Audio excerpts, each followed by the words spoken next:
Okay, welcome everybody. I'm John Branningham, founder of artofcomposing.com, and today I am very excited because I am recording a string quartet out in Armenia, and I'm going to try to live stream this. So if you're interested in film scoring, or if you are interested in string quartet writing or composition in general, I think you're probably going to enjoy this.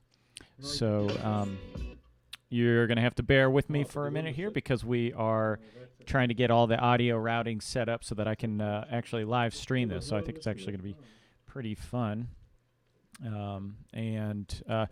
Feel free to post questions in the chat here. I may not be able to get to them as we go, but I'll try to answer questions if I can.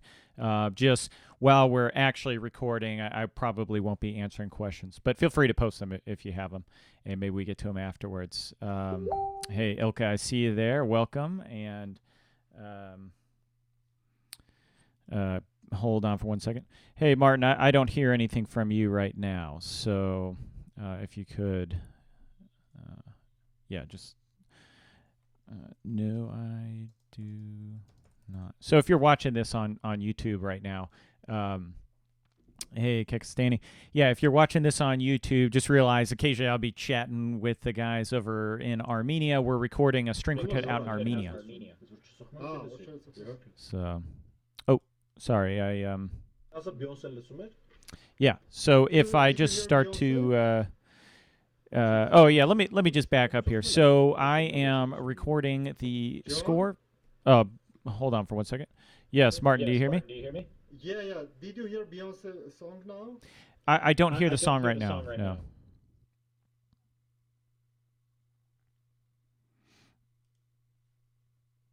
I'll let you know. Just try to figure it out. I'll let you know if I hear it. Okay. You didn't hear anything now? I can just hear you talking, but I don't hear the audio. Okay. Yeah, so if you're with us on YouTube, let me back up a little bit. We're recording a string quartet in Armenia, and we're just getting the audio routing set up. So the opening here is probably going to be a bit slow. Hey, Martin, I heard that for just a second. It cut in and cut out. So we are recording this for a short film that I am scoring with my friend and director, Nick Gianforti. He is also a fellow veteran, and we're really excited about this. The score is entirely string quartet. So, and that's Nick coughing right there. So that was him, if you heard that. Feel free to post some questions in the live chat, and I'll try to get to them as we go, but I'm focusing on the scores here. So as you can see, you'll be able to watch as we go along and check out the scores. I've got them right here. So and if you think other people would be interested, go ahead, feel free to share the link on Facebook or YouTube or wherever you want to, email or however you want to share it with people.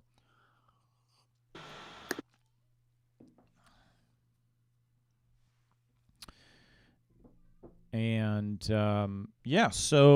this score is fully string quartet. We started a little bit bigger, but then we decided we really wanted an intimate sound for the film, and so I got to do a whole score string quartet, which is great because all the mock-ups, all the demos and stuff, they were straight out of Sibelius, and I didn't have to spend a ton of time doing a real intimate or really detailed mock-up. The director kind of understood it's going to sound so much better with real string quartet. And just the pleasure of knowing that I get to just have a fully live score. There's no pre-records, there's no digital, nothing. It's all real players. So, and right now, they're getting everything set up over there in Armenia, and it's through a friend that I met when I went through the film scoring program. His name is Martin Ulikanyan, and he runs what we've deemed the New Media Orchestra, and we're setting up another remote recording orchestra out in Armenia. So we could do small, we could do large, large ensembles up to 40 players, and it is an amazing deal out there. Players are great. We got good recording facilities. So we'll see how this all goes. We haven't tried live streaming before, live streaming the audio directly, so they're trying to get that all set up for us. But yeah, feel free to post your questions.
Okay, so we are still setting things up. Sorry to everybody if you're watching with bated breath to see how this all goes down.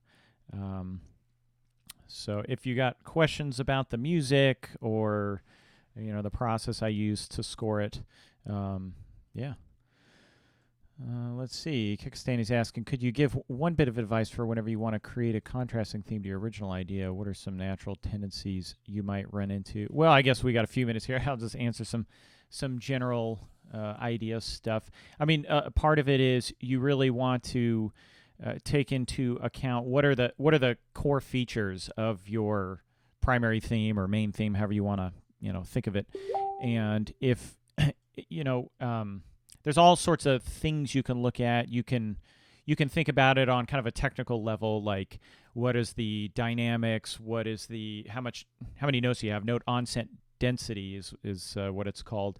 How active is the accompaniment? How active is the melody? What register is the melody? All those things, if you just kind of list them out, then you can pick and choose and say, oh, well, the melody here is up in the soprano range. Maybe I want to go in the tenor range.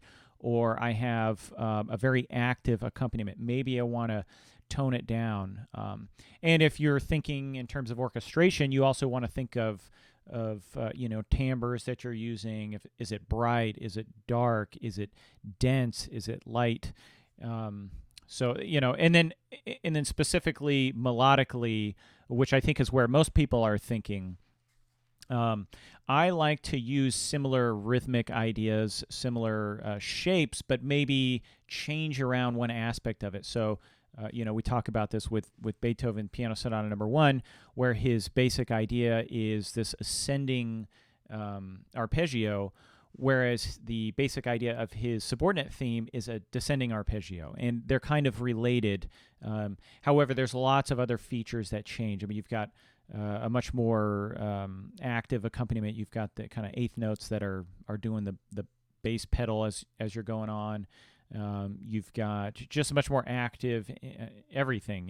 Harmonic rhythm is faster. The melody just seems to pick up a lot more pace. And then it leads into, obviously, much more extended and expanded sections. You've got extended cadential sections. So all those things can go into trying to write a contrasting theme. Now, another way to go about it is to write a counter melody, and to use that as a basis for writing your contrasting theme. So not necessarily keeping it the same, but if you write a counter melody, what you're going to naturally do is write something that works along with your primary theme.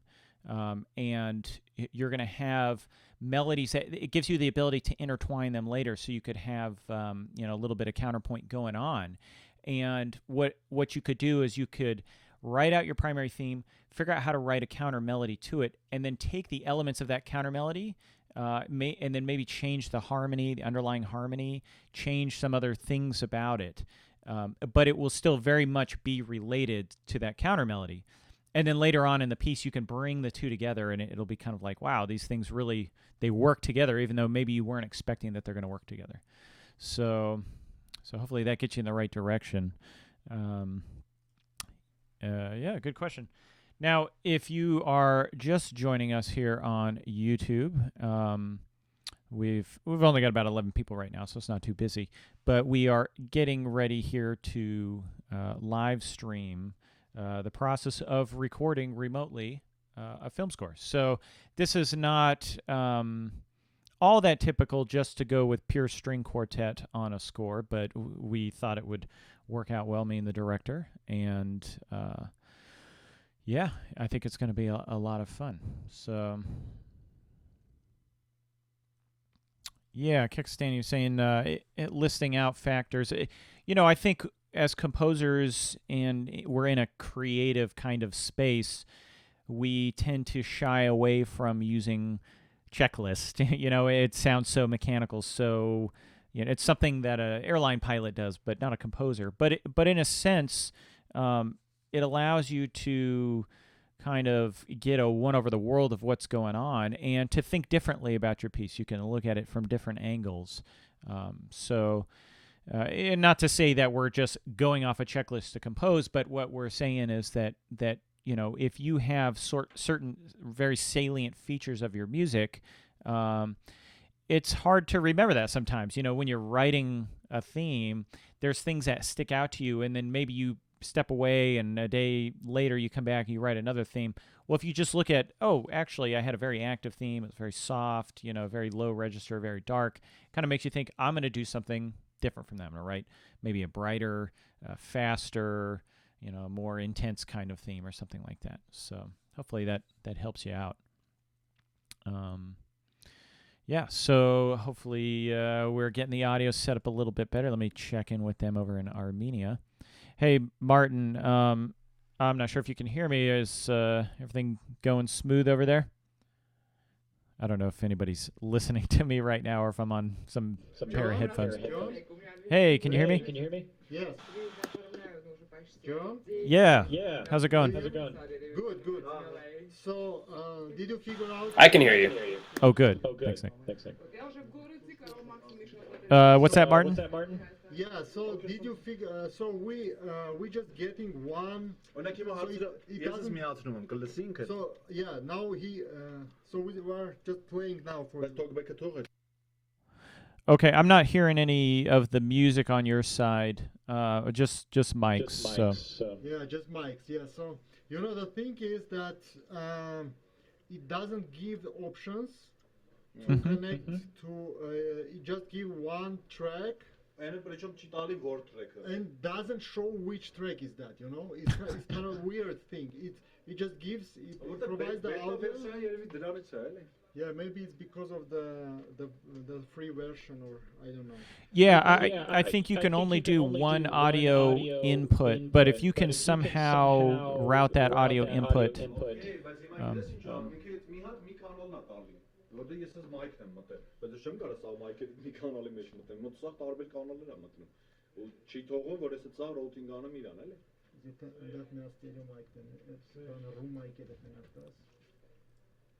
So we are still working on trying to get all the.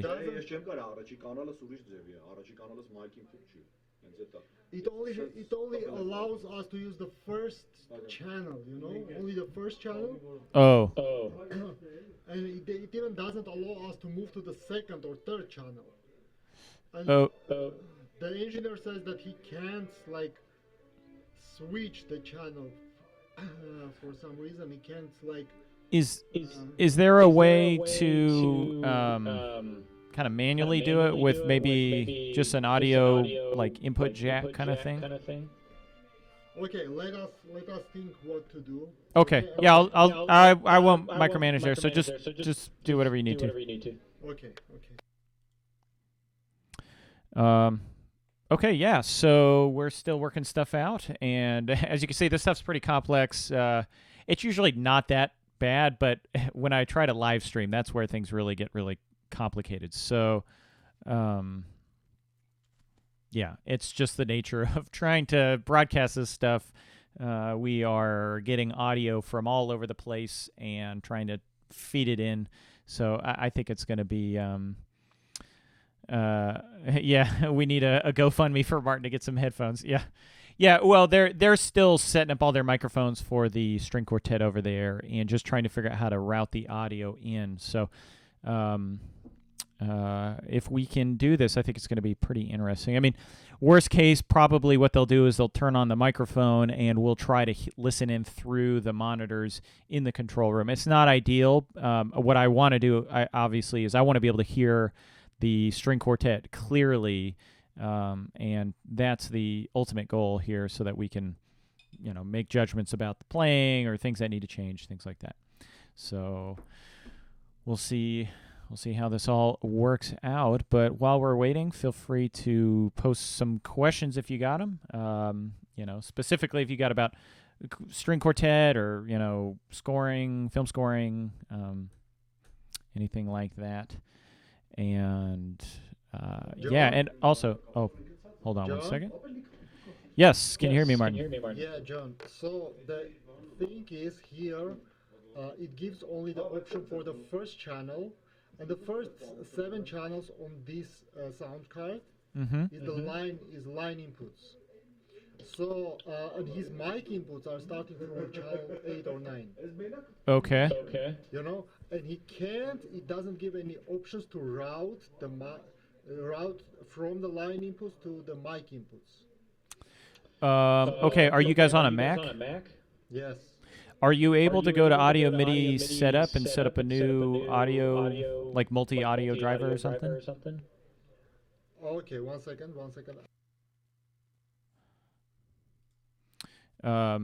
Part of the job of the modern composer is really understanding how audio in your computer works as best as you can. I mean, one of these things, it feels like a black box sometimes. Like things go in, things come out, and it's really difficult to figure out the right way to route things.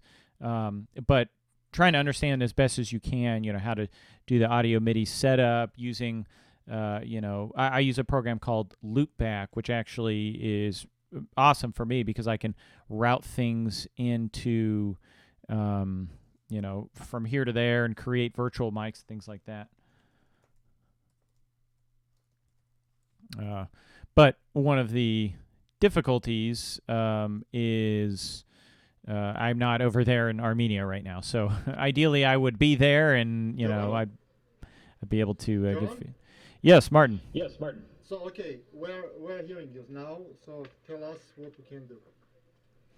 Okay. Yeah, I was just curious if there's a way that you can create multi inputs on the audio MIDI setup on a Mac. Are you guys on a Mac? Yes, we are. To go under utilities. Okay. And then you go to the audio MIDI setup. Looks like a little keyboard. Okay. And you can create a new device, an aggregate device, or I'm not sure what's best, multi-output or aggregate. Create new device. Yeah, and doing that, you can actually potentially group it in the way you want. I'm not sure. It's hard to do mentally from here without being able to see over there. Okay, but we can find where to create a new device. It's the little plus symbol in the bottom left hand the bottom left hand. Okay, yeah, we found it. Create aggregate device. Yeah, we could try doing a create aggregate device there. Okay.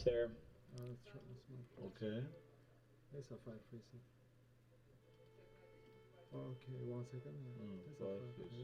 Okay. Asta insult. Դվեց։ Հա, բայց այդպես էսի ին աուտն է, բայց ինչ ձևյանակ որն է այդում հիմա անդե։ Հա, էսի ին աուտն է, okay։ Դե հիմա էս կո ին աուտն է, ո՞տարա։ Ուր ապեր, ուր աուտանում։ Էսի կո Firefox-ը ին աուտն է, չէ՞։ Հարը որ տրեքին ռոուտանում։ Որին որ քեզ պետք է։ Իրա մոտ որն է այդում, որին տրեքն է այդում։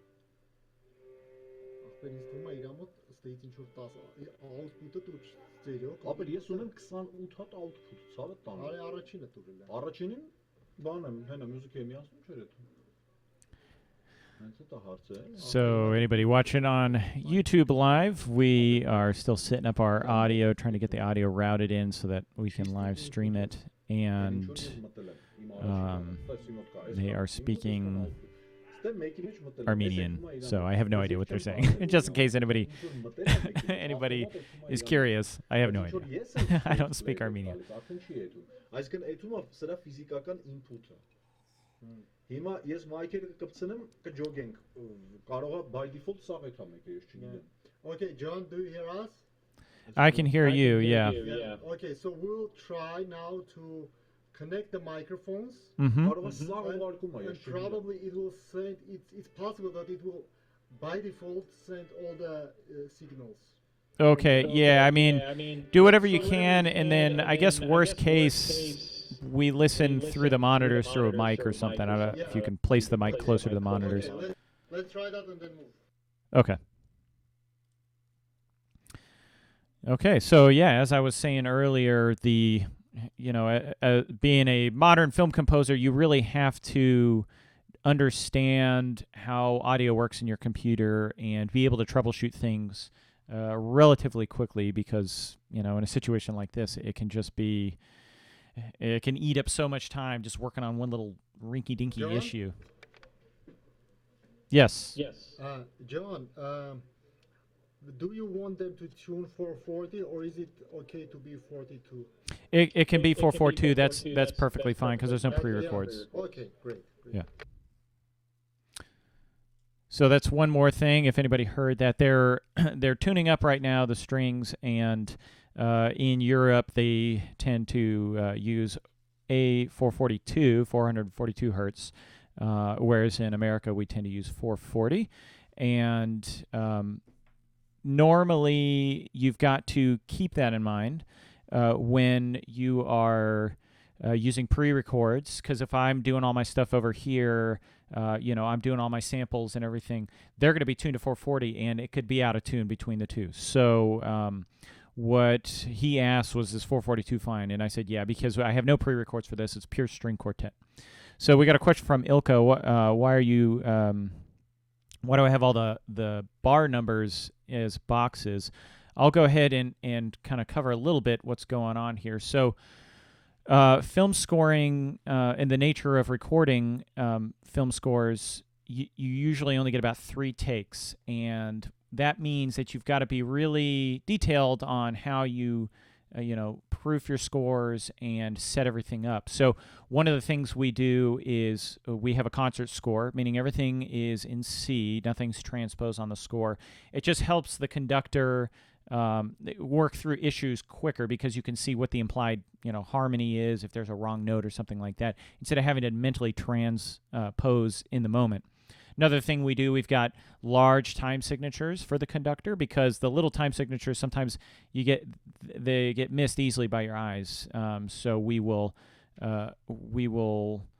have large time signatures. And another thing I'll do, and I'll do it right now, is when we're actually conducting. This is not going to be conducted. It's going to be just played by the quartet, because they play a lot together.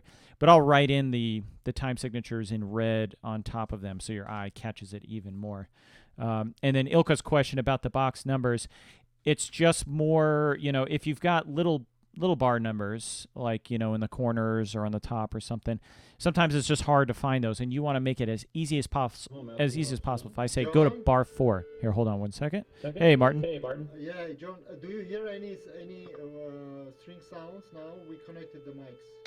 I can hear, I think, tuning or something like that. It's not super loud, though. I don't know if I'm not getting anything from like an audio input. It sounds like it's going through your mic.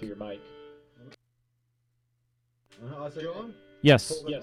So now we are just so you left the knob here, the button, so you won't hear us, but you will hear the strings.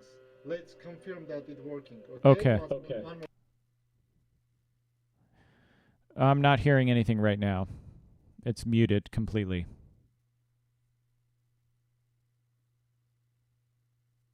So it still doesn't work. Let us again try to do something. Okay. And Martin, if it's not working, I don't want to eat up too much of your time, so we may have to go to the backup plan.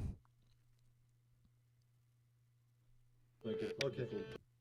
So so we're still working out the audio, trying to get the live stream stuff going.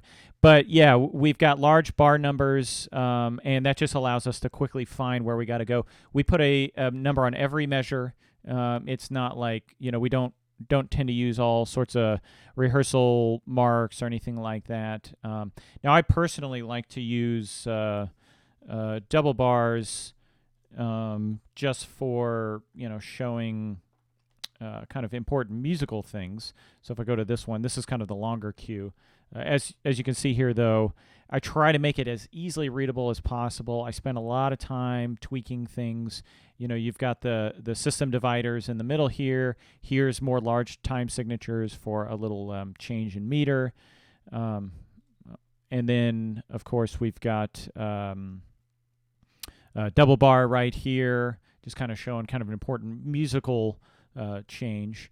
And that's basically how it goes. And I spend a lot of time trying to proofread these scores because there's no reason. I mean, there may be something that sneaks by you and you just won't notice it, and that's just the nature of going through scores like this, is you'll miss something. And that's why it's also good to send it to a friend if you can, have them check over things. But the more time that you spend proofing your score, and probably more importantly, once you've got your score finished, actually go through each part, make sure the part looks good, looks readable, and is going to be enjoyable for that player to play off of. It goes a long way to having fewer questions and fewer problems in the score, because you got to think about string quartet it's on the cheaper end to record. I mean, you got 4 players, right? But if you've got a 60-piece orchestra, every mistake in a part, every mistake in the score means a question. Every question eats up anywhere from 10 to 30 seconds, maybe more if it's something's really wrong, and that costs money. I mean, you can really, depending on where, if you're recording here in LA, I mean, a minute could be $100 or something like that, or even more. So yeah, it goes to, or it pays off to spend a lot of time going over your scores, and that's what we've done here. So yeah. And if anybody's curious about what I said, the backup plan is basically going to be set up a microphone next to the speakers, and that's how we're going to listen to the string quartet. It's not ideal because obviously we want to pipe this stuff in, but we're still working out all these little kinks and bugs. This is the first time they've done remote scoring really in Armenia to the U.S. I've done one other score with them last time I recorded for the movie Fairy Tale, and it went really well, but we weren't really able to live stream anything, and so we're trying to set this all up.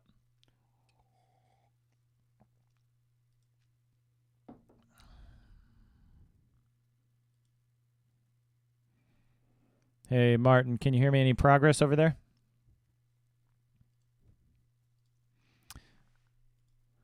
So also, I would like to introduce and welcome Nicholas Gianforti, and he is the director of this film.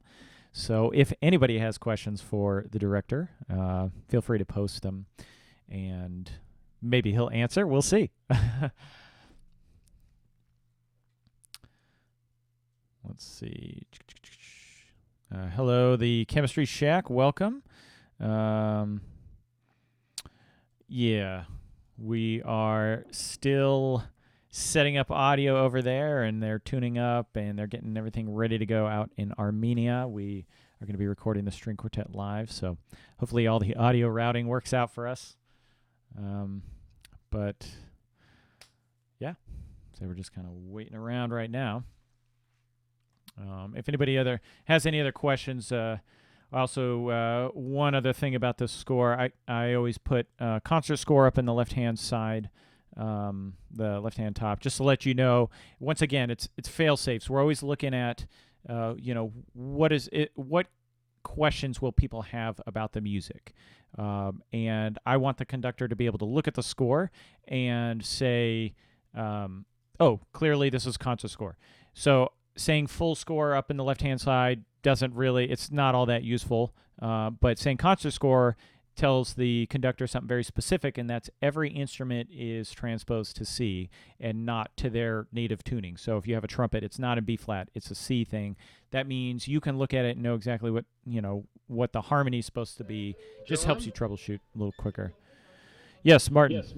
Yeah, John, we tried, but it seems that it doesn't work. Like last time, the Source Connect, it just gave right away the options to connect to the channels. Yeah, okay. Now it doesn't, I think we'll just waste time to try. Yeah, I don't want to waste too much time here.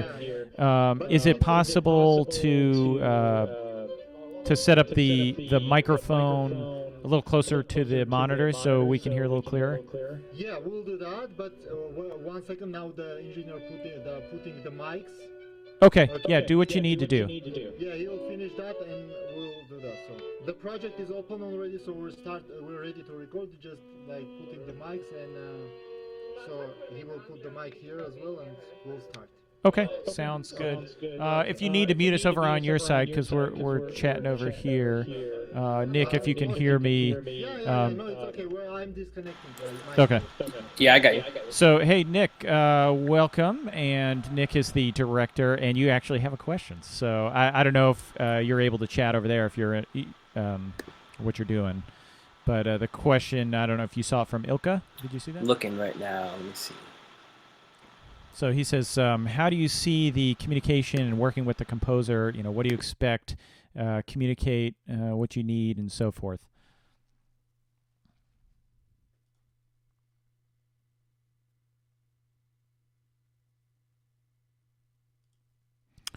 Oh, and Nick, also, I think your audio will get picked up. So if you want to answer, you don't have to type. You can talk, unless you're in a location. Yeah, no. Okay, does that work? Yeah, I believe you're getting picked up here. Okay. So.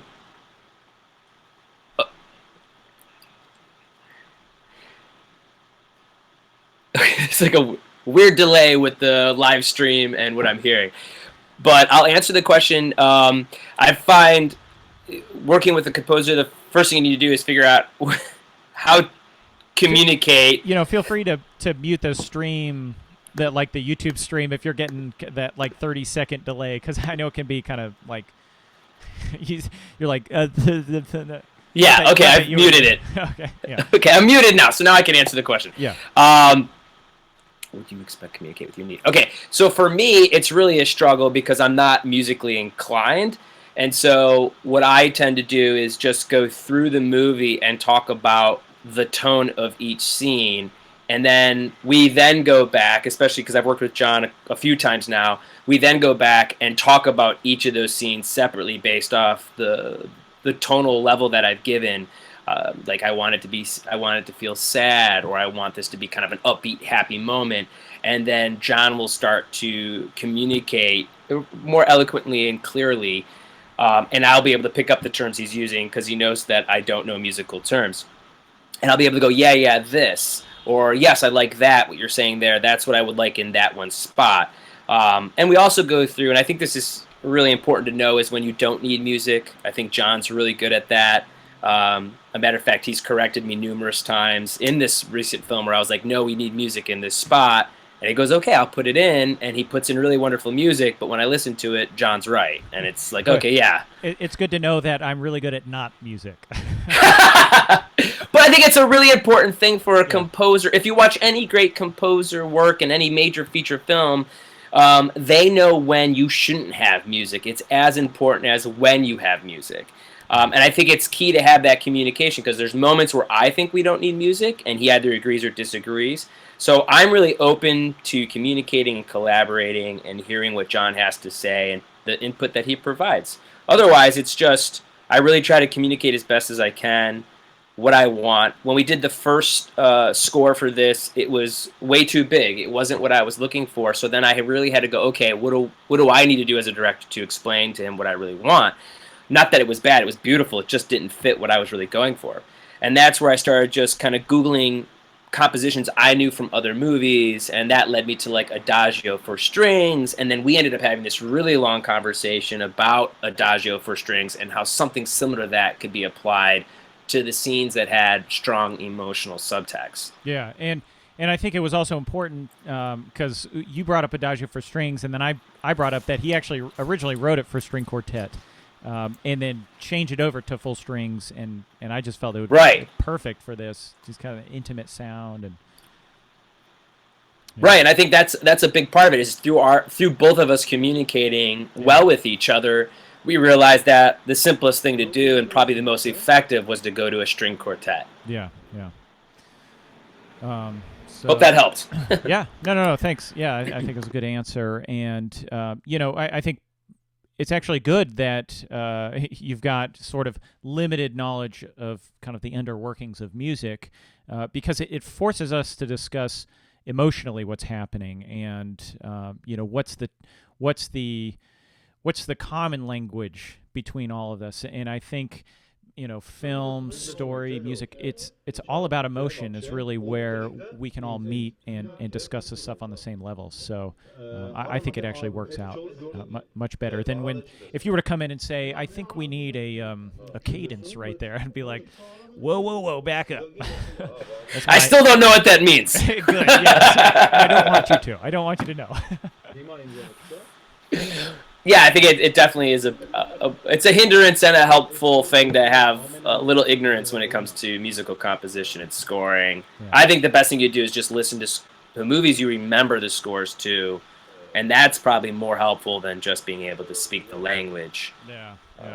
And also learning. I was watching a great documentary about M. Night, and he was doing his composition for Signs, and he says it needs 5% more love, and that's not something you can really communicate to your orchestra or to your musicians. And so that's what I'm working on as a director, is how do I communicate more effectively when I talk to John about what I think is either lacking or what I think is maybe too much or where I think we can tweak a little, using it in the simplest terms possible.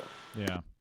But it's great having a good working relationship with Nick. I feel like we really see eye to eye on a lot of things, and I feel like I can really tell him if I disagree, and it never goes bad. So it's worth it, choosing your battles wisely and trying to really understand what's critical to the score here, what's not so much critical, what's going to be kind of idiosyncratic about each person and how they work, and just trying to build a solid, working relationship with any director or anybody you're working with, another composer, an orchestrator, a producer, whatever. And ultimately, as a composer, you have to realize that it's their baby, it's their film, and it's their vision. And you may write something amazing, and it's just not the right tone. It's not what they're after, and you just can't get offended by any of it, because ultimately it doesn't mean that your music was bad. It just means that it wasn't right for this situation. I remember when I was learning to oil paint, many years ago now at this point, but there was this lady who's talking about how there's no such thing as a bad color. You get a lot of times when you're painting around as a kid, you end up making this ugly brownish green soupy looking color all the time, and you'd be like, that's an ugly color, but it's not an ugly color. It's just the wrong color at the wrong time, and a lot of times that's what music is about.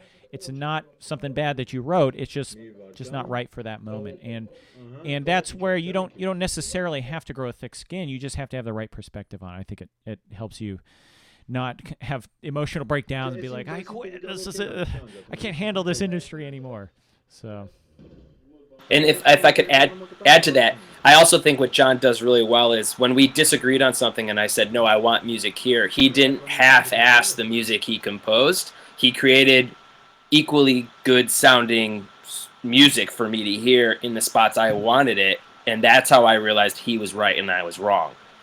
And so if you do it and you go, well, I don't want it there, and I'm going to create crap music, you're going to probably burn a bridge with a director who might want to keep hiring you. And what John does really well is he doesn't go, well, I think Nick is wrong, so let me sort of do something, and he'll realize how bad it is. He creates good composition, and then I realize he's right through that, which I appreciate means more work for him, but it's probably a better way of doing business. Yeah, you never want to phone anything in, and you know, if I mean, I enjoy composing. I enjoy writing music, and yeah, after 7, 10, 12 rewrites, it can become tedious, especially when after the 12th rewrite, the director's like, "I really liked version 2." It's like, but Nick's not like that.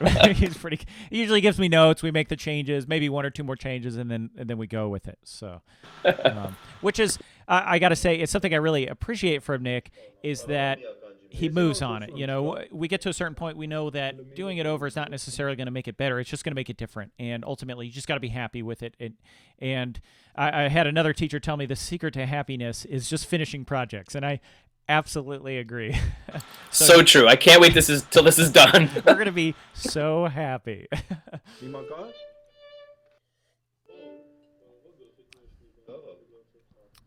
So...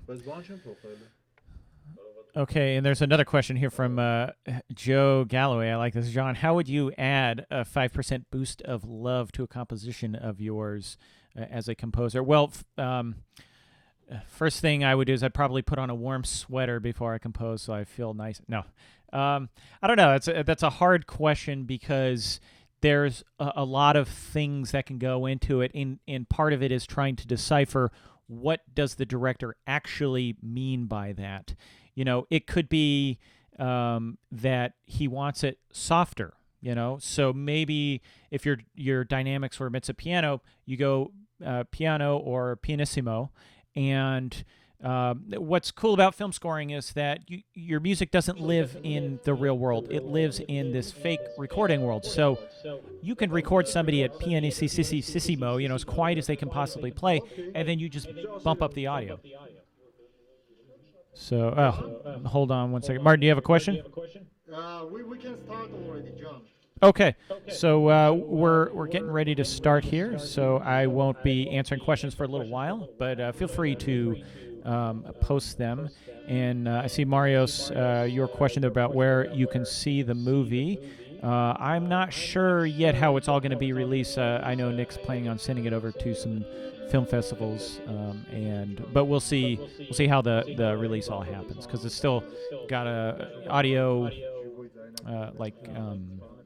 sound design's still got to happen, and dubbing and things like that. So I won't be talking too much while we're playing here, just so I can listen to the music.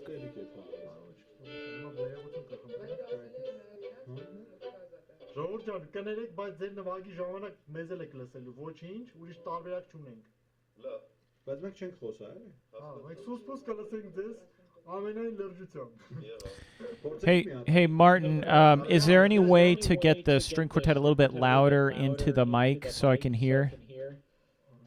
Yeah. Yeah, John, I will have to just ask you. Uh-huh. Do you hear me? Yeah. I just want to ask you, when they play, please just don't talk, because your sound also goes to the headphones of the musicians. Okay. I'll be. Yeah, and the louder we make it here, the more of your sound goes to their headphones. Okay. Yeah, I will mute myself then while they're recording. So. Yeah, if you mute yourself, it will be better. Yeah. Okay, so no problem. Let's try the first cue, okay? Okay. Just listen one time and give your comments. Okay. So I'm going to mute myself.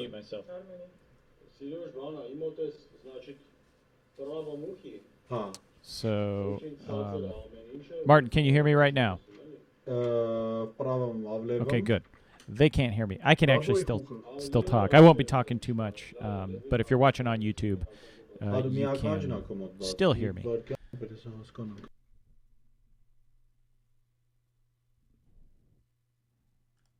Hey, Martin, you muted over there. Yeah, 1 second. 1 second, John. We have one headphone issue. Let's switch the headphones and start. Okay.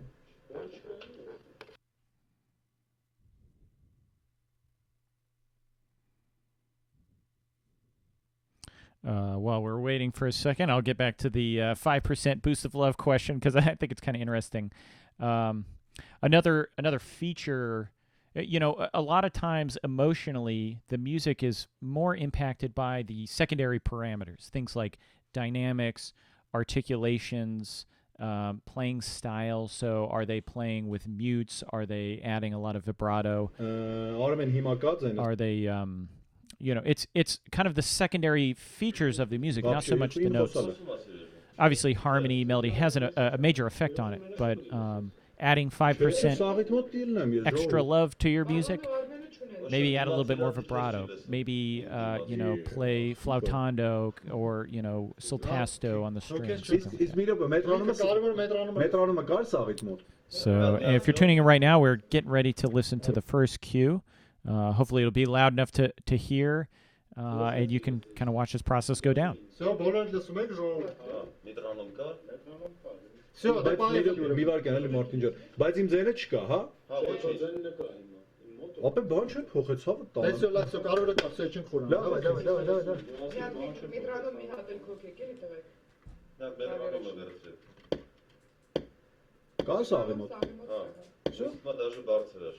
Okay.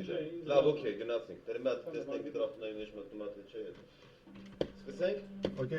Journalist moments. John, do you hear us? I hear you. Okay, great. So we can start. So Georgian առաջի բանը, հա? Okay. Գնացինք.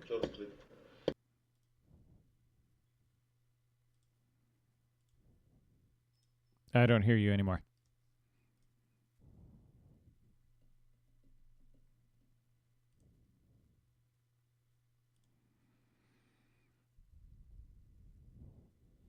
Okay, we are... Ilka, I hear that the right channel is silent on the YouTube stream. I'm not exactly sure. Oh, hold on. Yes. So, did you hear okay? I did not. I think you muted your side. I couldn't hear anything. Okay, listen now. There we go. I hear you.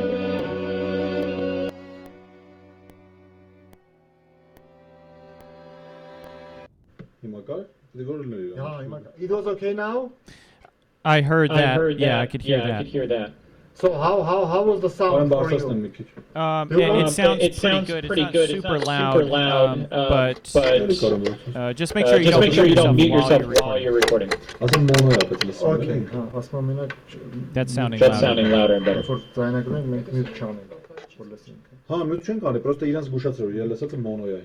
Yeah. And also, your sound is coming mono. Okay? Okay. It's because it's one mic here, it's coming mono, but it will be stereo, of course. Okay, yeah. Yeah. Okay, let's go again and listen to the music and give your comments, okay, John? Okay, also, if you need to contact me, you can do the chat. With Messenger? Yeah, there's a little chat thing underneath the window here. Where? On Source Connect? On Source Connect. Chat, yeah. Okay, it's better to do it like with like Messenger because the monitors are like busy with a mixer and stuff. Okay. Okay. Yeah, I'll chat with Messenger with you. Okay. Գնանք ժողովուրդ, մի հատ փորձենք։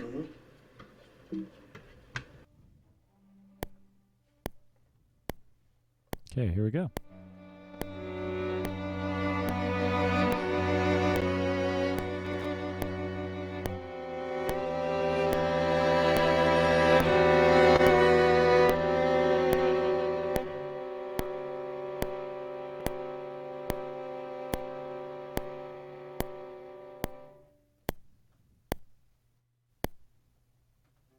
John? Yeah, sounds really good.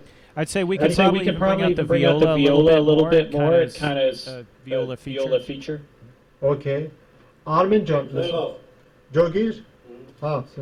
Okay, one more time. Yeah, that Trojan.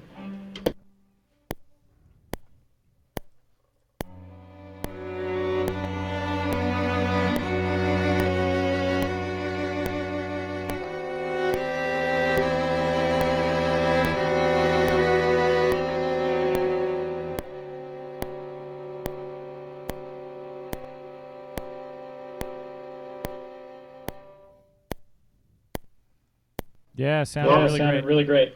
It was better. Ver. So is it okay with you? Like, I mean, we will do 3 takes. Yeah, sounds really great. Okay, so we'll do it this one as well. So and we'll start doing like 3 takes.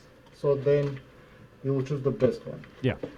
Okay, George, anima գնանք 3 անգամ իրար հետևից 3 հատ take ենք անում։ Սիրուկ ջան, մի հատ անձնական խնդրանք։ Ասա։ Ահա որ բարձրա իմ Բայ։ նույնիկը կարաս մի 50%-ով պակասած մի պրոստը։ Okay, Արամ, բայց քո մոդել կպակասի։ Okay։ Okay. Հələ sense լավ ասում։ Да, так можно Okay, merci. Իսկ option-ներ բարձր թե կարող է քլիկը մենակ ասենք։ Չէ, ձեր խոսակցությունն այնց բարձր է, որ наушник снимала, как динамик разворачивала, сам լսում եմ։ Հա, լավ, okay։ Հիմա լավ իջա։ Իրոք։ Հələ։ Կարաս է։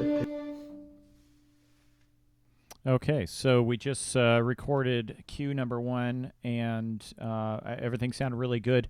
What I'm listening for while we're doing it is just the musical interpretation. Is it exactly what I want? I mean, these are professional musicians. They know how to play. And oh, here we go, another time.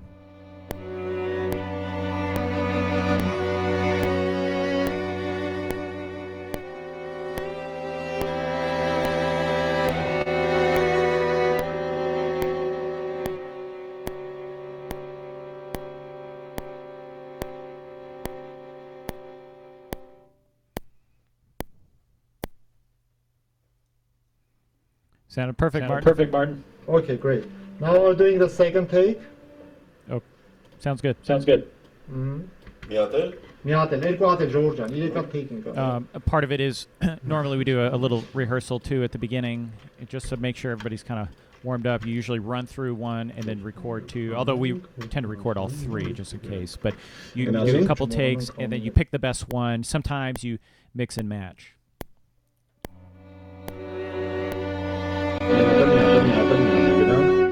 Okay. Ներողություն։ Գնացինք։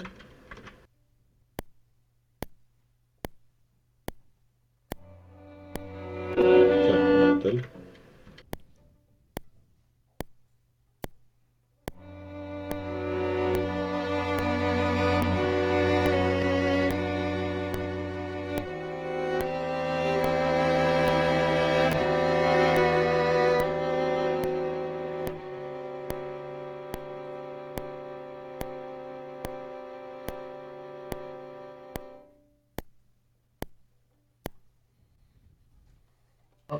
Armen John. Sounded good. Yeah, sounding good.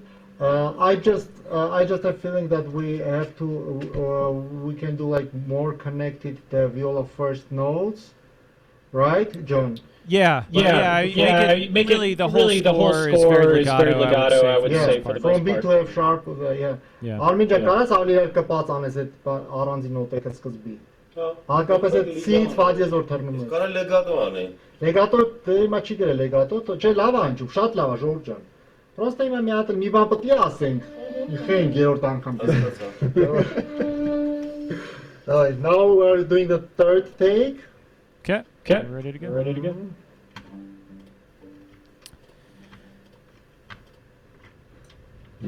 Գնացինք։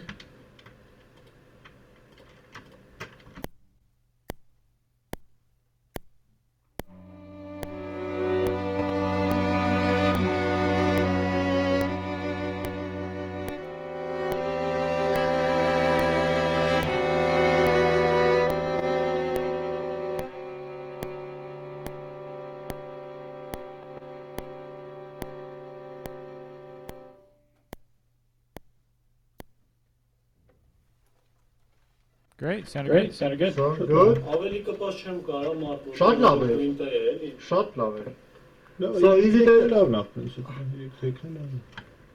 is it okay? So we can move to the next cue? Yeah. John? I think we can move on. Okay, great. Երկու րոպե ժողով պրոյեկտը Yeah, սարքեմ։ two minutes to open the new project. Okay. No worries.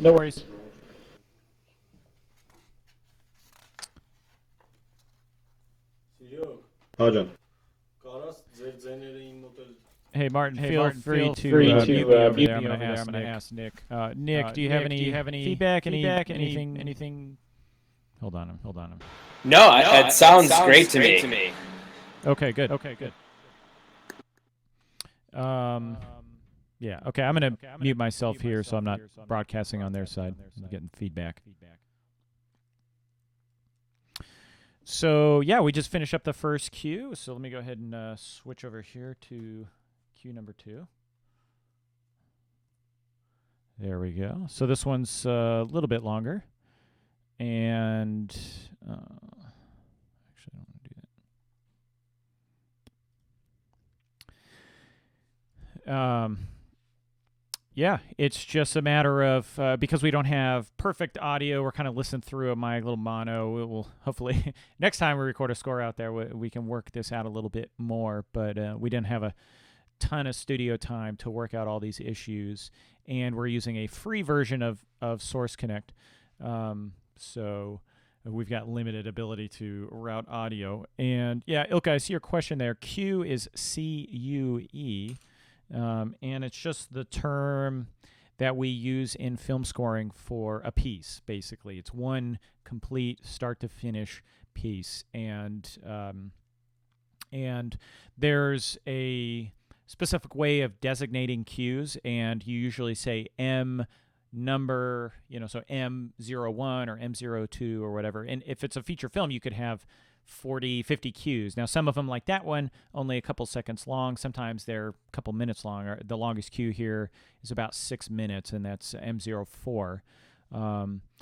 And then I also add a couple extra things. So if you can see here, you've got BRO. That's just the film is called Brother, and that's just like a 3-letter designator, just so I can quickly find files, things like that.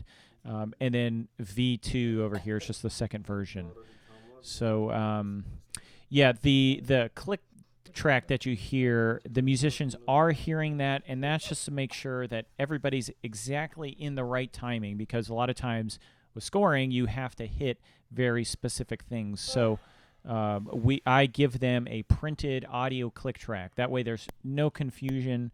The click is not... I'm trying to mute them. The click is not from Pro Tools. It's actually printed audio click. John?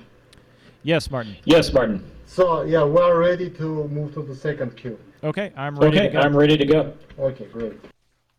Any comments before they start, or maybe they will play one take, and then you listen to it and give your comments. Okay, yeah. The only thing I would say is I'm curious to see how the finger tremolo is going to come out. We may end up changing that to just like a little da-da-da if it's not working. Oh, okay. Ասում այդ սոլից այդ բասլար տրեմոլոյի համար ամի քիչ բան։ Հիմա տենան ոնց անջում։ I guess let's hear it first. Okay, yeah. Yeah, it's not too intense of a tremolo, just kind of a real light. Ասում եմ շատ ինտենսիվ պետք չի, թեթև։ Լավ։ Ok. Գնացինք։ Մի հատ փորձենք։ Ես չեմ նվագում, պաուզաներ։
5, 6 Baslar.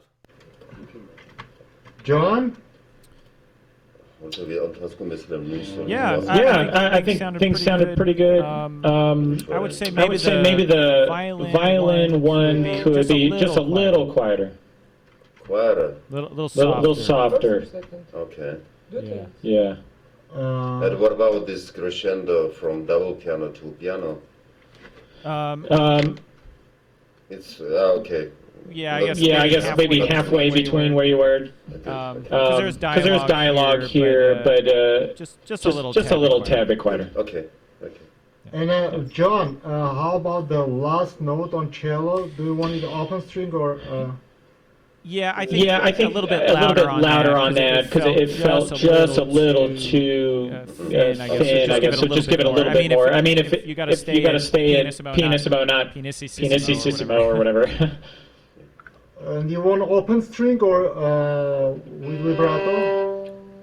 Was he playing that open or was he playing that fingered? No, fingered. You played fingered.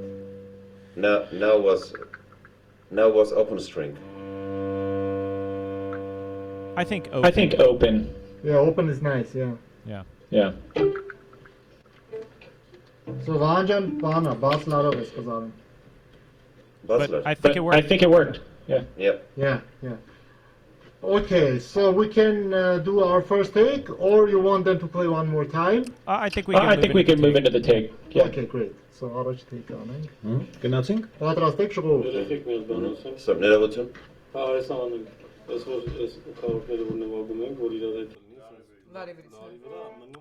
Okay, so they're working through their stuff. One thing to keep in mind too is that we're hearing a very dry version of this. You know, we're not hearing this with all the reverb added, which kind of adds a wafting, softness to it. So once we get the final mix done, it'll sound a little different.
Yeah, it sounded really great.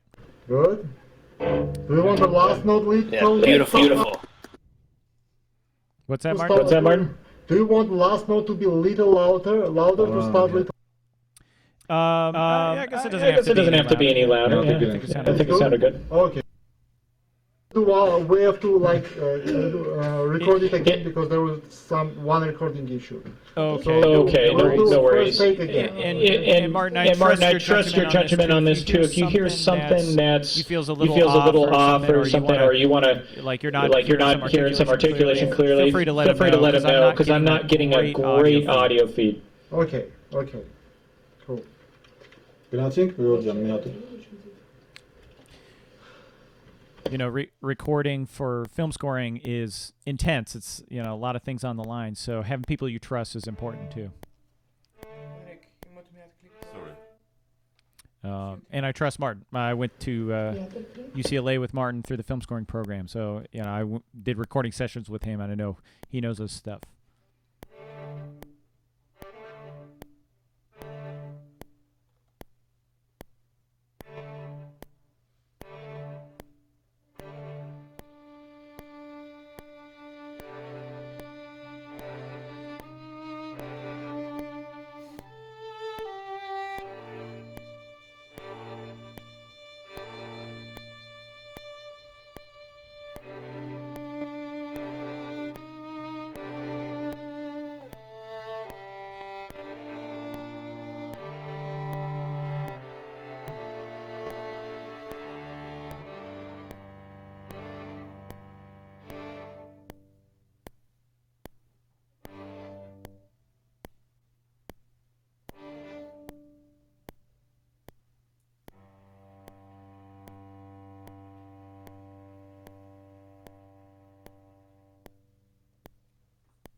Sounds good.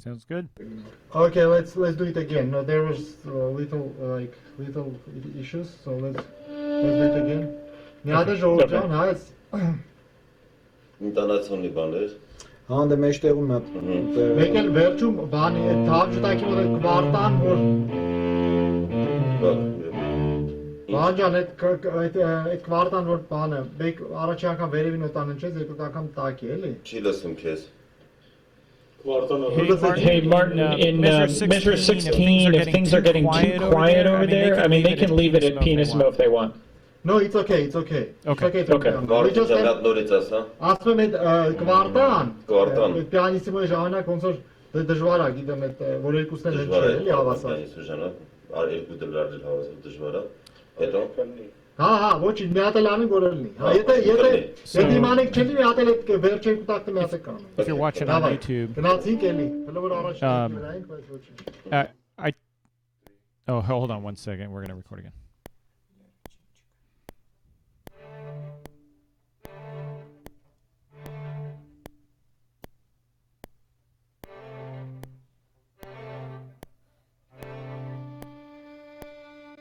Stop. Hey, Martin, That was a wrong. Yeah, that's what. Նույն ռեն ամնում դեռ։ Yeah, I was going to say, I'm not too dogmatic about a lot of things in my scores. I change things a lot as we go. Usually it's not major things, dynamics, articulation, slurs, things like that. But you'll pick them up as you go along.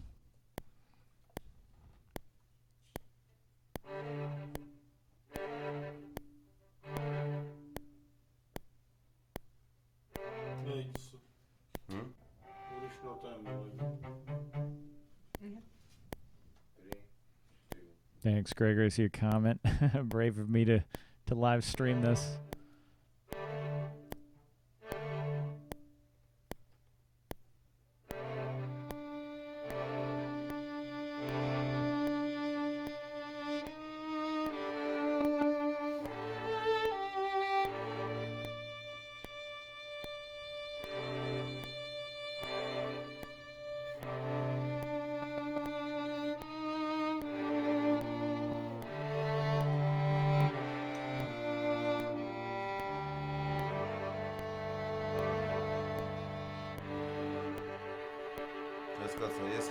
Hey Martin, I think that somebody was off there by like a measure or so.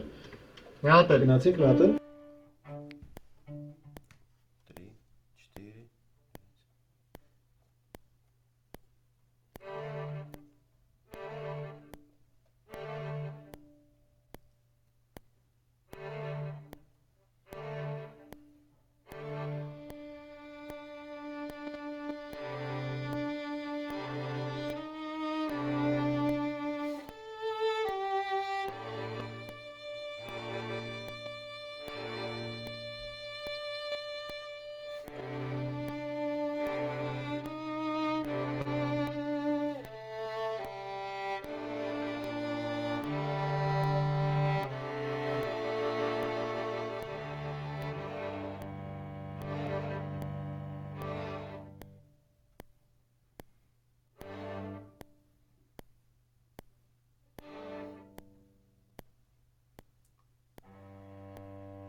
Շատ լավ է Ժորժ ջան, այ երկու անգամ էլ այսպես անենք, թույն էր։ Sound really good. Yeah, very nice cue, John.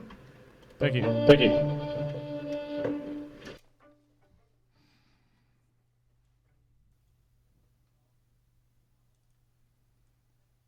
Գնացինք։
Really nice. Really nice. Okay, great. Let's move to the third take. So վերջի take-ը մի հատ գրենք ուսը։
Ժողովուրդ վերջի նոտան մենակ չելոյի կպնենք էլ ինչ որ ձեներ եկավ։ Բայց չէ, այստեղից էլի։ Այս վերջի անգամ որ մտնում է։ Վերջի 3 15-րդ տակտը, 15-րդ տակտից։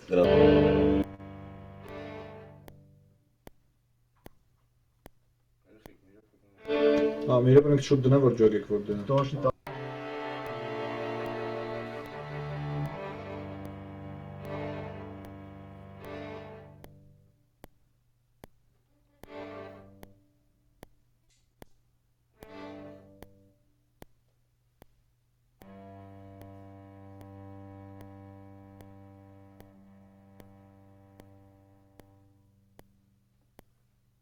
Մի հատ էլ գնանք էլի։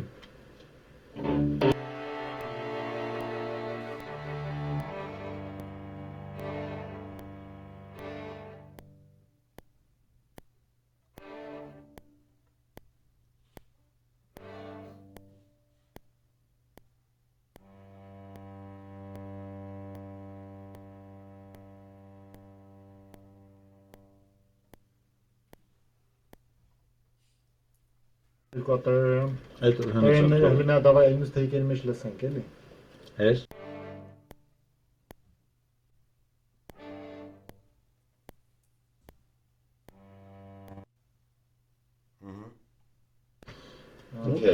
Okay.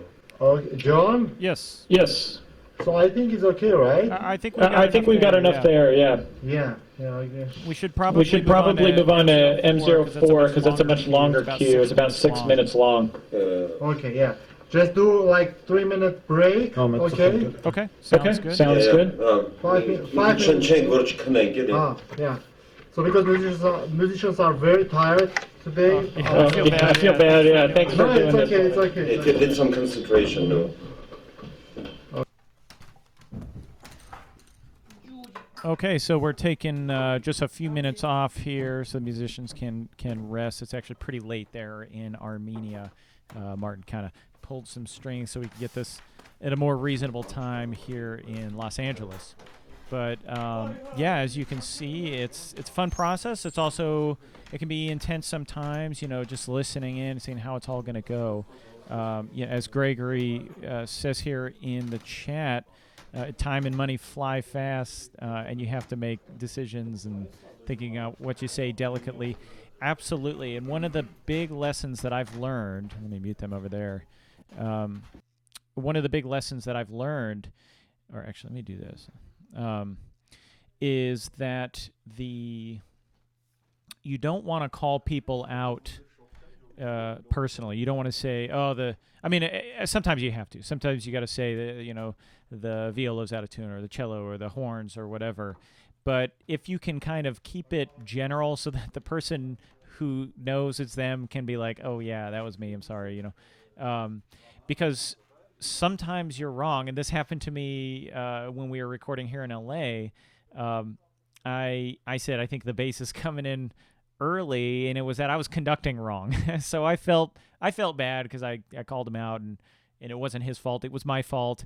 And I felt stupid, too, for making the mistake. So just keep that in mind. all the musicians don't want to play bad.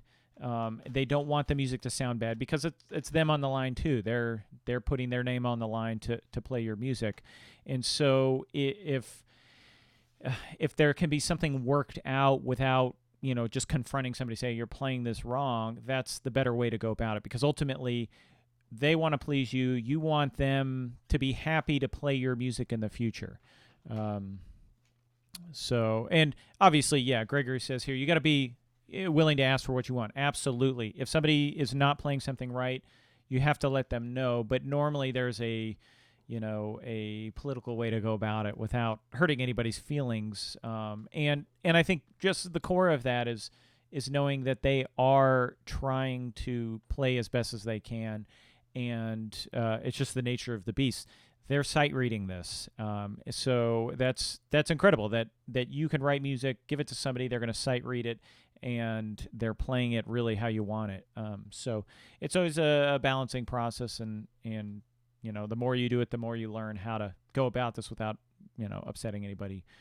At least that's the way I go about it. I know other composers probably feel differently, but I want them to want to play my music. I want them to be excited. It's like, oh wow, it's John again. Let's get behind him and give him our all. Because if you're a stickler about every little thing, a lot of times it can be tricky. So if you're partaking in the chatting right now too, you'll see a message from my wife Cynthia. She is listening in as well. So. Yeah. So, okay, I'm going to take a minute here to refill my water, and I'll see you in just a minute when the musicians come back, and we will continue. The next cue is the one that I'm excited about. Now, it's going to be the longest. Going to be some issues to work out probably, but overall, I am really excited to hear them play this. So, I'll see you in a minute.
Okay.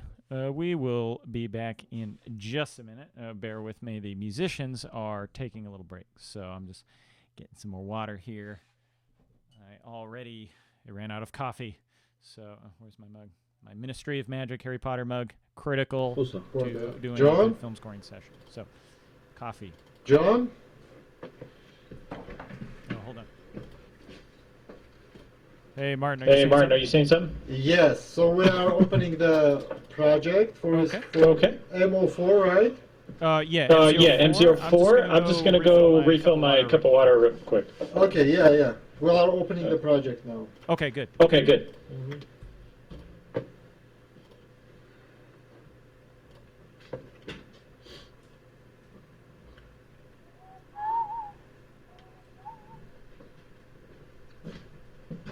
Երբ է գնում թե ստեղալը։ Ստեյա։ Բայց այն ինչ-որ ամառվա վերջ էր, ինչքան ժոգեցի։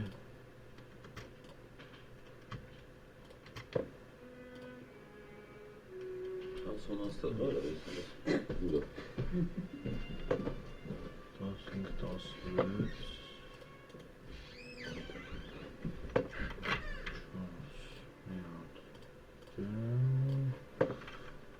Let's do nothing with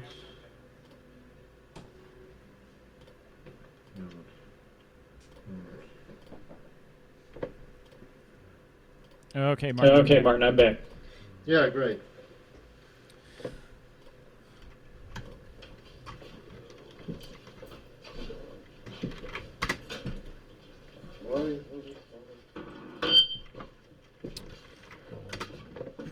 Pianissimoları ortuma իհարկե։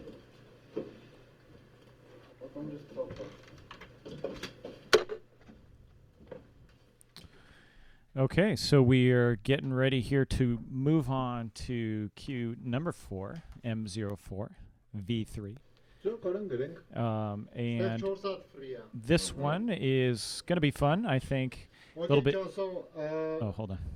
let's play one time. Okay.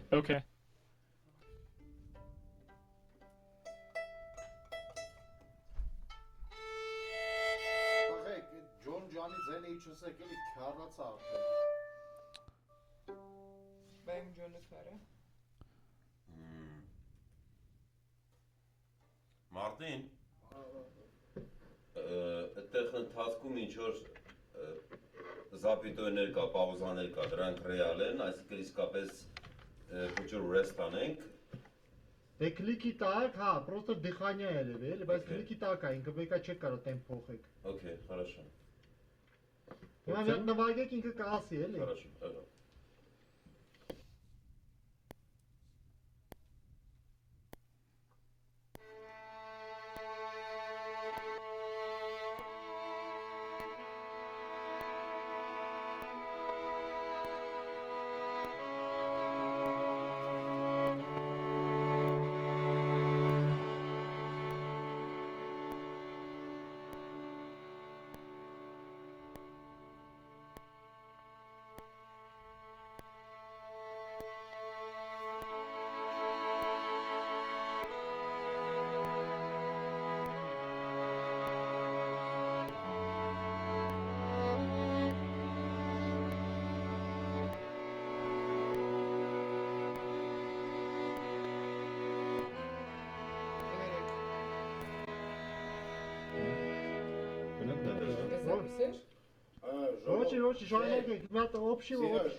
So if you're watching, they're just kind of rehearsing this for the first time. So they're all sight reading.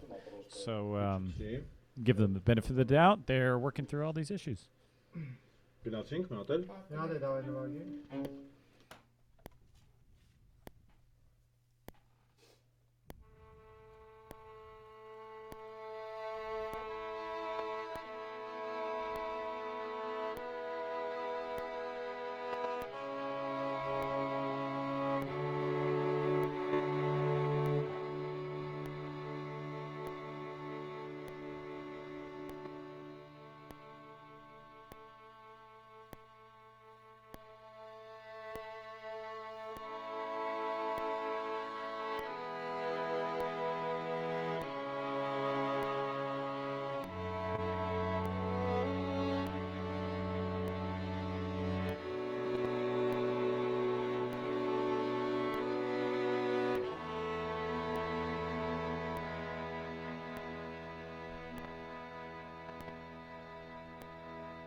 ժողովուրդ ջան, մի հատ բան ասեմ։ Ժողովուրդ ջան, այդ զապիտոն որ կա, իրար հետ հանեք։ Հա, ես Մի Ասոն ջան, դու պայեցի, չէ։ անգամ չհանեցինք։ Ես կստացի այնտեղ միտեղ 3 տակ մոտարապես միտեղ սխալով բանարեցի մտակները։ Հա, դա ոչինչ, դա պարզ է, այդ հեչ։ Մնացածը ինձ թվում է շատ լավ է։ Ես այդ տերակ է ինքիչ ասում, John?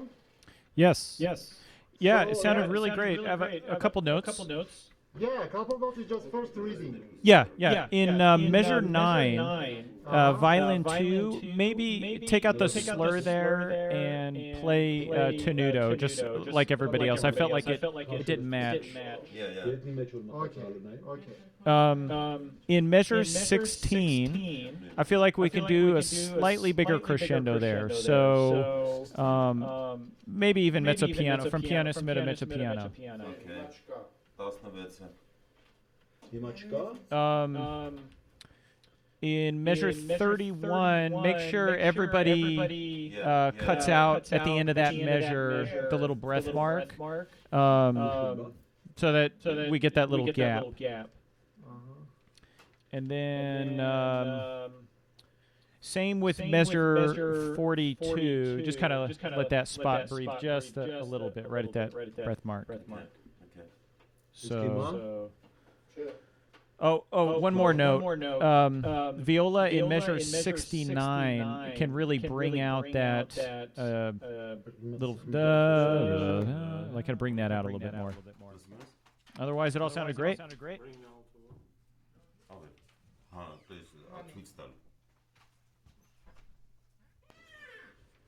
Yeah, okay, John. Okay. So now we're gonna start recording. If I notice any issue, we'll stop and we'll record from that. Yeah, that's fine. I figured we may end up doing pickups on this because it's so long. Because it's a long queue, yeah. If we have any issue, we'll stop and glue it, and we'll still get 3 takes. Okay, great. Okay.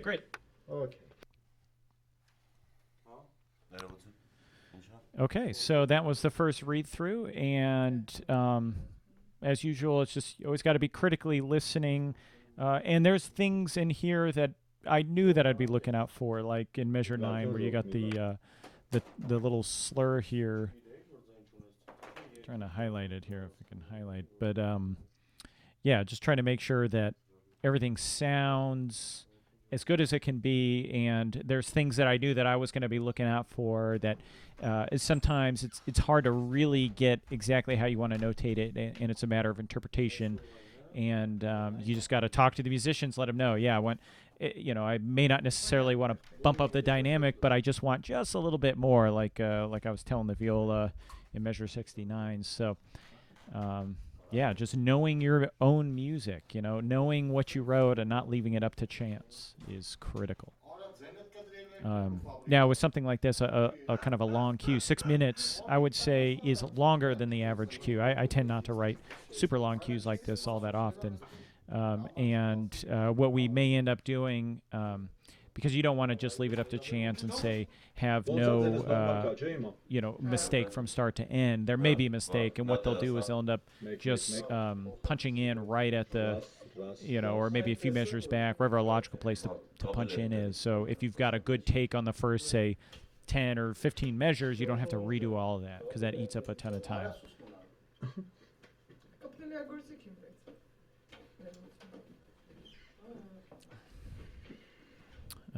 Gregory, yes, you see, I did this in Sibelius, and I would say critical to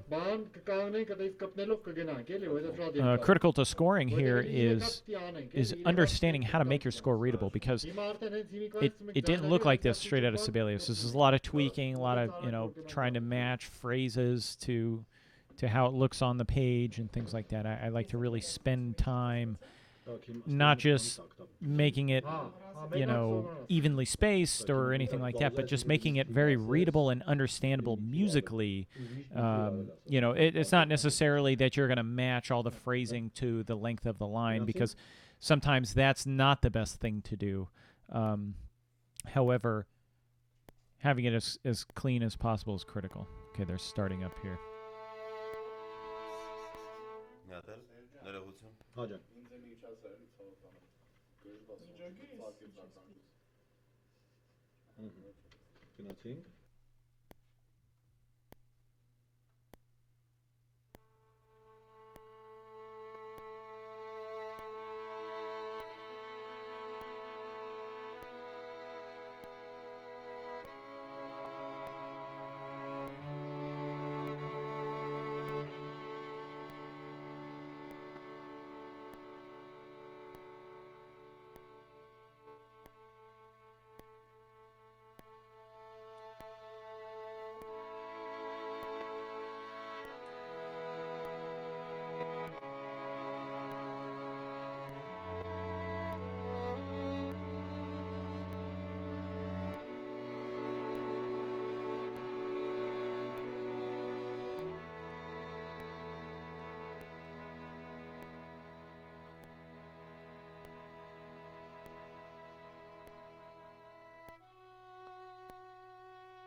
Ժորժ անես բանը զապիտոյի անենք, հա։ Զապիտոյը։ Եկեք այն պաուզայից գրենք 30։ Դավացի, 40-ից գրենք, հա։ 40-ից, հա, 40-ից, կոդ 41 պաստորեն։ Իմ մոտ 41, այսինքն 38-ից դնում եմ։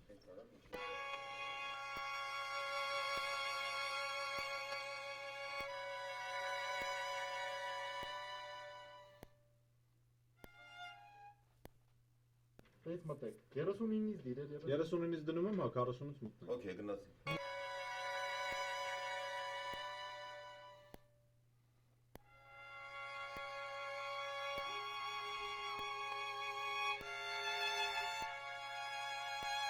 Ներողություն մի հատ էլ։ Սիրոջ, Հաջան։ ինձ իջացա էլի։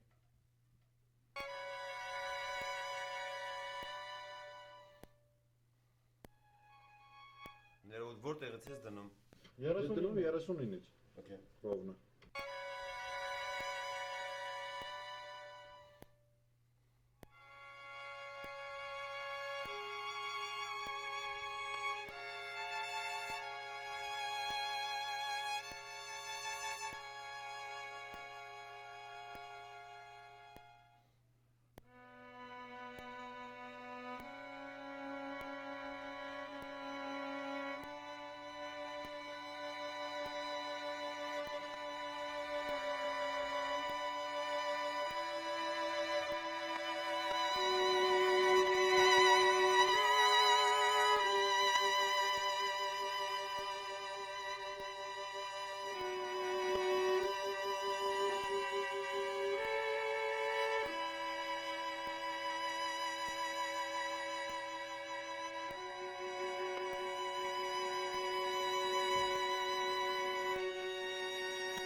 Hey, Martin, there was an issue, I think, around 49. Somebody.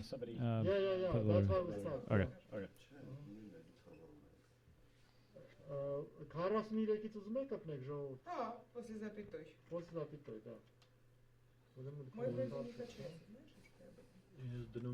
Well, I would say also at 47, it's kind of hard to hear here, but it feels like it drops a little in intensity. I would say let's try to keep that intensity through that forte passage.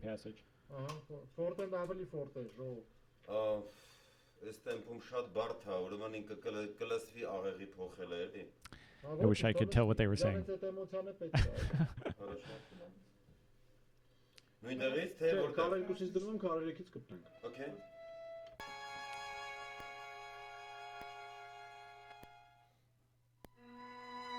Ներողություն, 42-ից դնում եմ, քառ 3-ից կպնում ենք։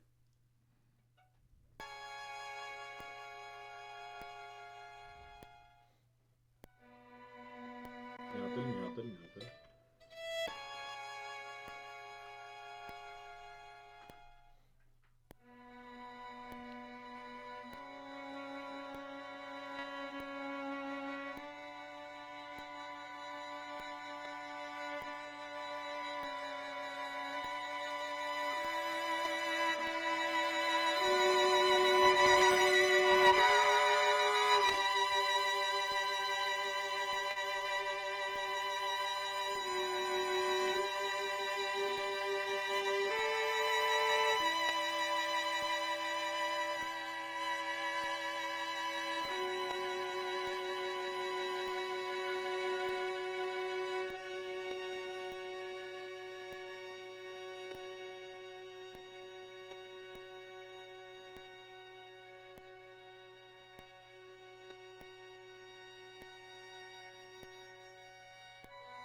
Beautiful. Okay, great.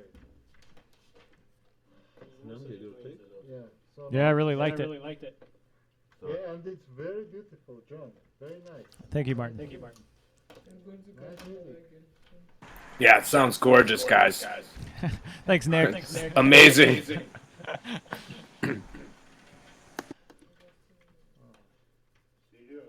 Oh, John. So yeah, if you're watching on the live stream, this is it. There's nothing like hearing your music played by really good musicians. It's just a special experience. So very enjoyable. And you also get to, it's kind of like a feedback for you. You know, you get to hear and see what is where your weaknesses in your writing and where are your strengths, what's working, what's not working, what are the musicians having trouble with, and what are they just knocking out of the park, because it can give you that feedback. Oh, I need to change the way I wrote this, or I need to change the way I articulate or do my dynamics and things like that.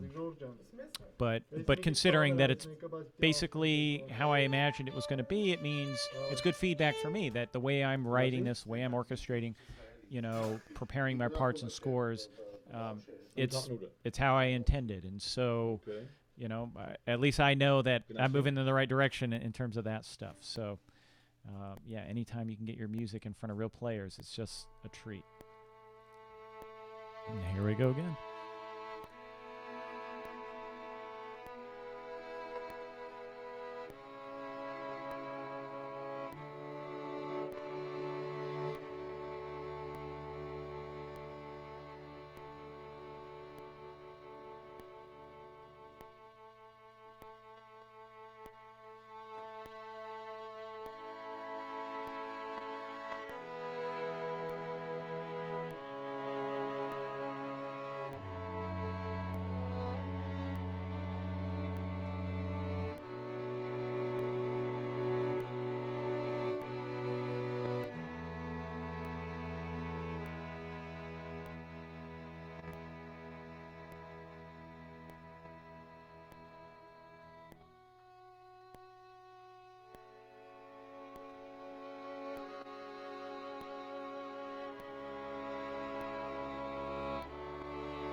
Hey Martin, if that accent at measure 30, is that causing issues? Yeah, we overdub it now. Okay, it's just the lightest little accent pressure. I maybe, you know, however, just a little extra push on the note. Nothing crazy. Okay.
One of the things when you're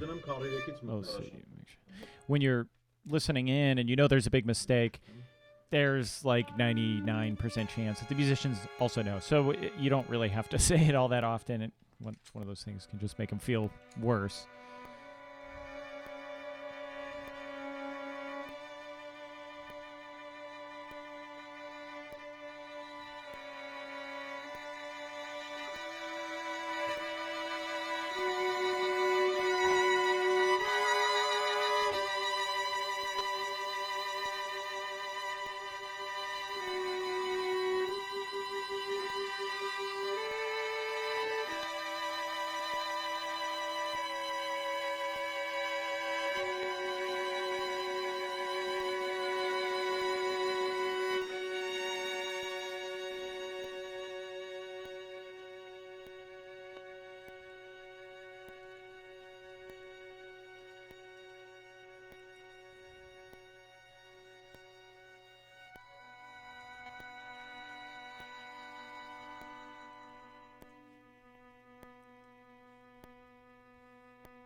Okay.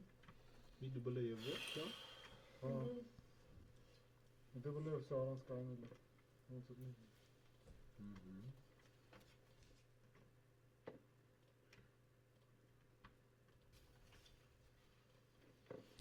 Hey, Martin, I want to try one little thing different. In measures 80 and 81, I kind of want to hear what it'll sound like with the viola playing a B an octave below as well.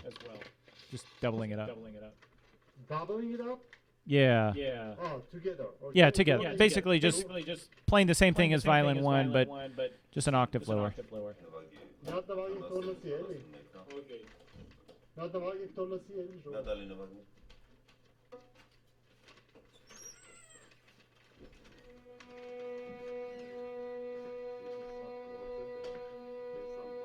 Yantan nelke buzayı. Bez besam tazır. Yantan nelke buzayı, şey mi? Komut çim gara. Bas nelke bisin ne yapalım? Ha, çıktı. Չէ ինքը չունի, կարող է թավջութ կվերցնի։ John. You want octave lower? Yeah. Yeah, it should be cello. Cello? Okay. Should be on cello. Yeah, let's try on cello. Bak. Oh, yeah, I guess that would be out of the range, right? Oh no. That vortex or vortex? Հանասուն մեկ միած սիլ է գալել ես։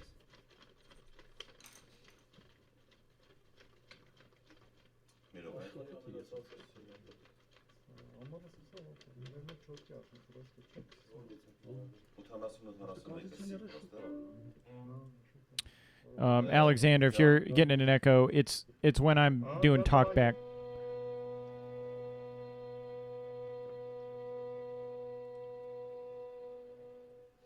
Martin, what do you think? How does that sound over there? Because it's kind of hard to hear. Yeah, it's different. You can choose. Yeah, I say we record it at least once. That way we got an option.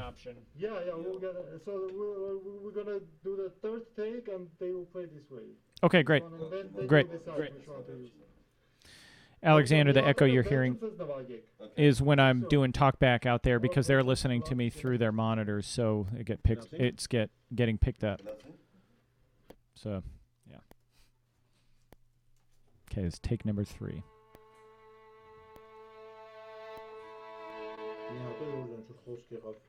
One of the benefits of having multiple takes is they all kind of have different personalities. So they all emerge a little different. You can mix and match.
Beautiful. Beautiful. Yeah, it was nice.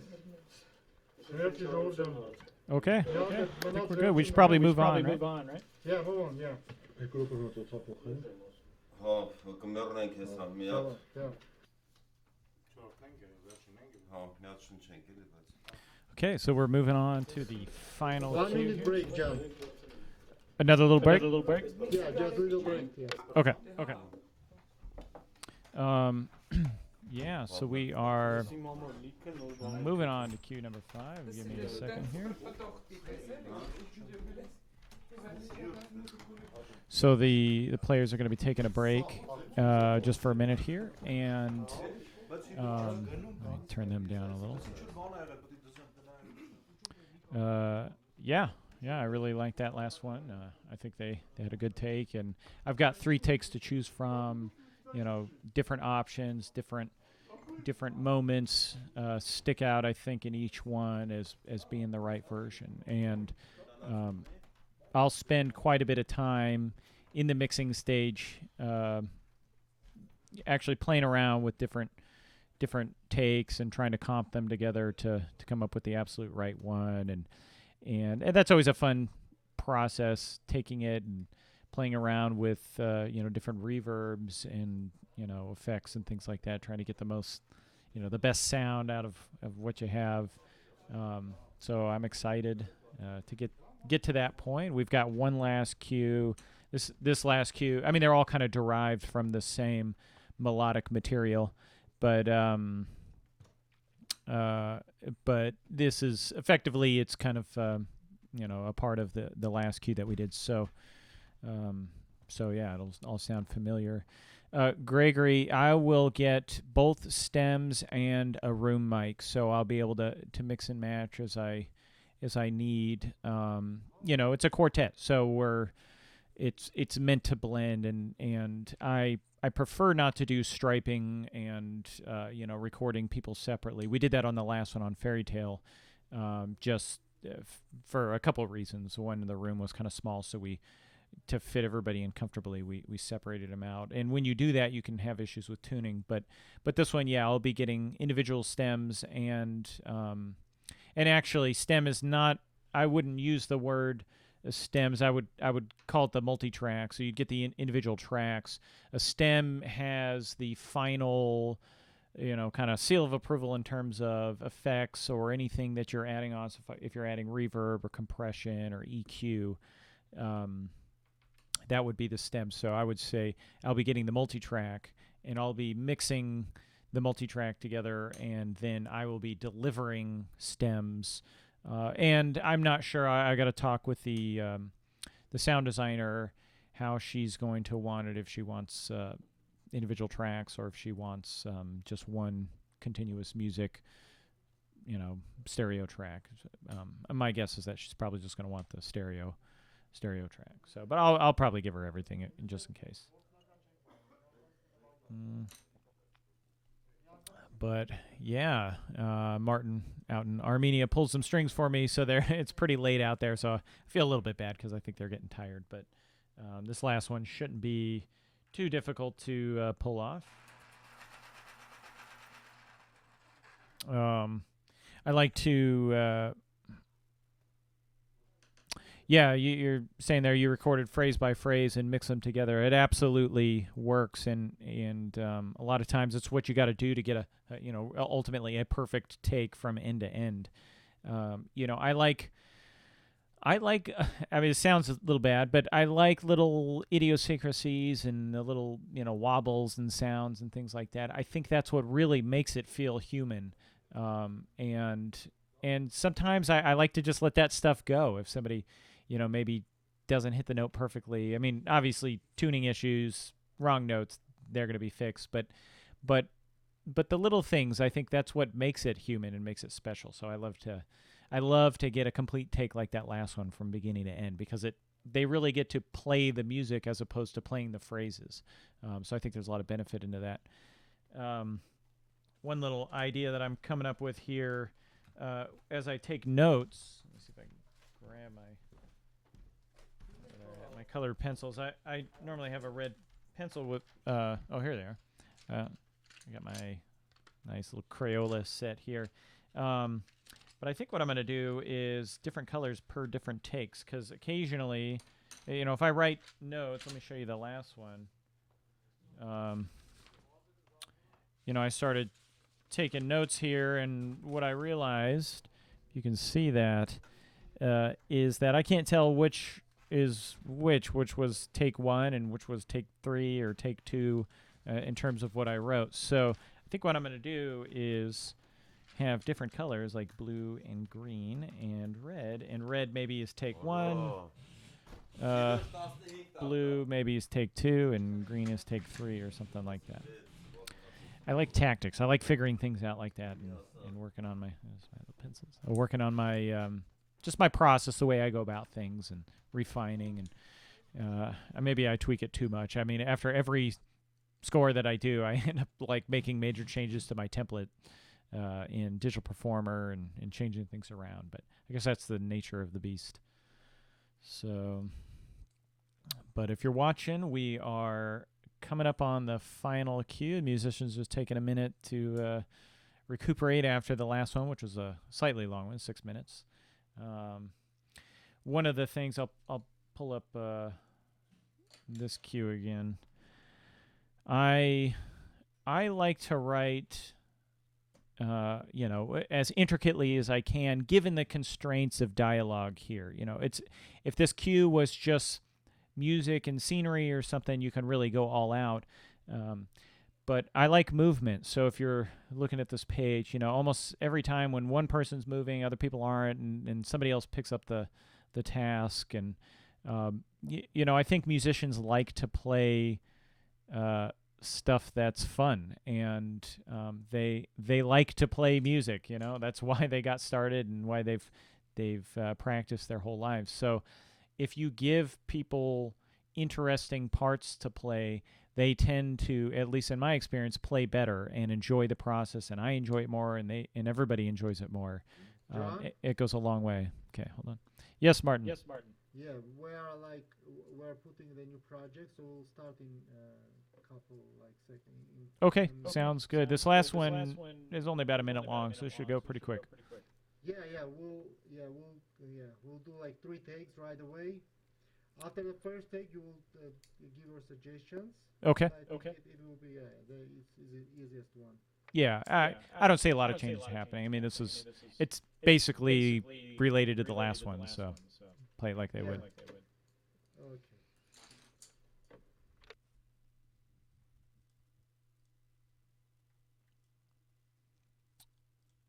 So, yeah, everybody that's stayed watching from the beginning, thanks. Hopefully you've enjoyed. We've got one last cue to do.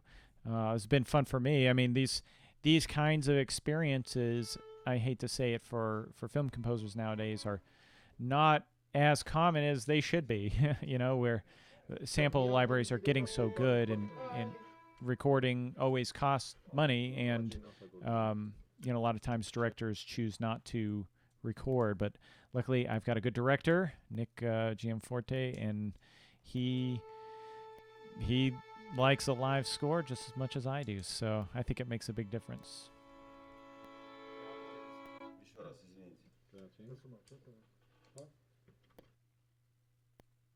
Okay, here we go.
Sounded great. Okay, second take.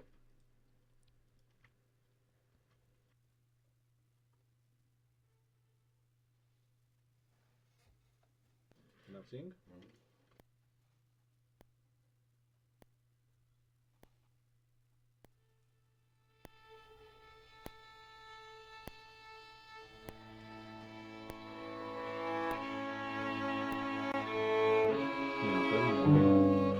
Точно. One of the things I love the kind of somberness of the viola, especially low down. Öyle olsun.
Այս վերջի թեքի ժամանակ վերջի բանը շատ դժվար է գիտեմ։ Վերջի այդ ակորդը, որ ուղիղ պահվի։ Okay.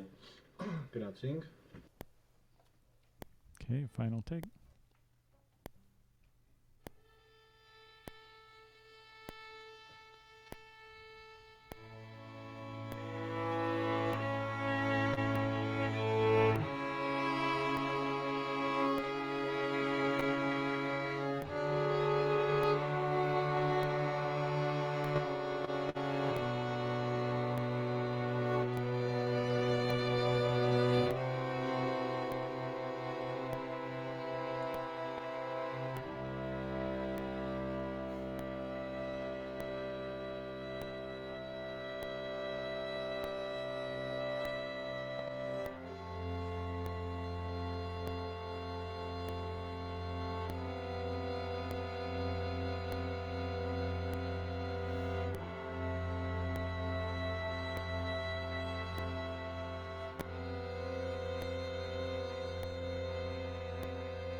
So, John? Yeah, sounded great. Yeah, sounds good, right? Yeah. Okay, so we Okay, have 3 takes of each one. Okay, John. So we're gonna edit it like real quick. Okay, and, I'm gonna send it to you like maybe tomorrow morning, so your evening is okay, right? Yeah, that's perfect. Yeah, no worries. No worries. You need. Thank you, everyone. Thanks. Thank you, John. Thank you, guys. Loved working with you guys again. It was beautiful. Thank you very much. Thank you very much. Good luck. Okay. And I don't know if I'm saying this right, but Schnorr Hakalutyun. Where did you learn it? I think someone Googled how to say No, thank you in Armenian. How dare you? I had. Yeah, you're right. Yeah, Google rules. Not bad. Okay. Funny. Okay. Okay. How Hey, long did you yeah, play Martin, with thanks a this? lot. And yeah, do what you need to do. Tell everybody, big thank you. Yeah, you're welcome. You're welcome. Okay. Well, I look forward to getting the files tomorrow. Yeah, my friend. Yes. Okay. Yeah, John. Yes. Yes. Do you need Pro Tools sessions? No, I don't. No, I don't. Audio's fine. Audio's fine. Audio is fine. Yeah. Wave 40. 48K, 24-bit wave files. 24. Okay, great. Yeah. Great, Okay. my friend. Okay. Bye bye. Have a nice day, guys. Yeah, you Bye-bye. too. Yeah, just if you need anything else from me, just let me know on Facebook. Okay, great.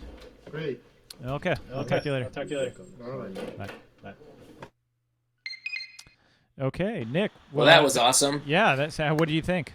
Yeah, it sounds absolutely gorgeous. Yeah. I can't wait to, lay it underneath. Hear the final version that you mix, and then lay that under the whole mix of the dialogue and everything. Yeah, I'm super excited. I think it's going to sound really great, especially when it's good.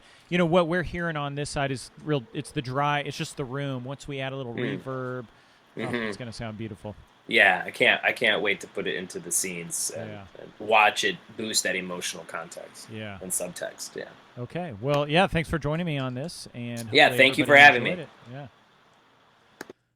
Okay, everybody. Well, that's it. We are done with the live film scoring session we recorded in Armenia with the New Media Orchestra, and I'll be sure to post a link underneath.